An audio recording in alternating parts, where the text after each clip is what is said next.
Hi there, I'm Kay, coach, consultant and management trainer, and I want to explain to you how you can set up your team values and manage through them. But what is a team value? I hear you ask yourself. Let me put it in a few questions. How do we want people to behave? What do you expect of your team? What does your team expect of you? The answer to these questions will become your team values, and then you align these values to actions to increase performance. But let me slow down for a minute and explain how you can get there. First, it is important to know why you should clarify your values. Let me tell you this. Defining a set of values can help unify your team. It can help you make better hiring decisions and hold your team to higher standards. Work together more effectively towards your ultimate goals. Sounds good, doesn't it? This is what we all want. When I start working with a new business owner, this is what we do first. Let me explain how we set this up. Depending on the size of your company or team, the group in charge of creating your values could look very different. When I worked with very big teams, I gathered the leaders and we brainstormed together of what our values are. Later, we'd roll out the core values to the rest of the team. But if you have a small company, it is interesting to do this with the whole team. By directly involving all your people, it will help their involvement in the realization of these values. And to assure everybody is on the same page, this helps.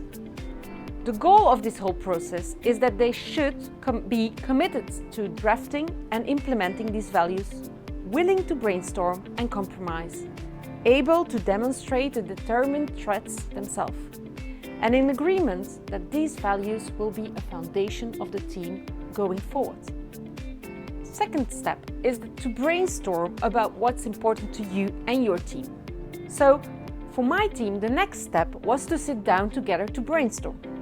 But we didn't just brainstorm ready-made values from the get-go. We'd scheduled the meeting several days in advance so that everyone could come prepared with ideas.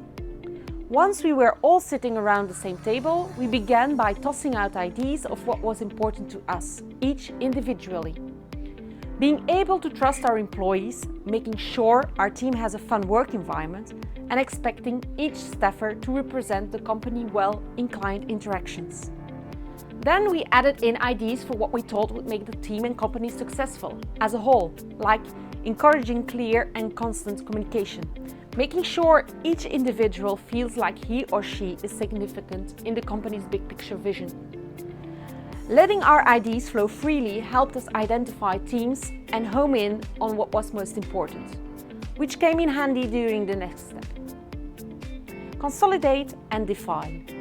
In my experience, this step takes the longest, and for good reason. At this point, we took all the ideas we had brainstormed, like roughly 30-40, combined them the similar ones, narrowed the list down to 10, and thoroughly defined each resulting value. When you have the values that are important for you and your team set up, I would narrow it down to 5, maximum 10. You need to frame these values in a way that is relatable and inspiring to everybody, but especially to your business. We want employees to be excited about the vision we have for the company, rather than bored by corporate lingo. So, after we have all 10 of our basic ideas defined, we renamed them in a more clever and eye-catching way. In the long run, I think it made the values a little less intimidating, which made it easier for the team to adapt the values to their daily routine. Of course, your values may work best in a different style, depending on your team's culture. Maybe you prefer them to be simple, clear, and easy to remember, and so maybe a set of one-word values work best for you. Or maybe you'd prefer to inject humor into your company standards.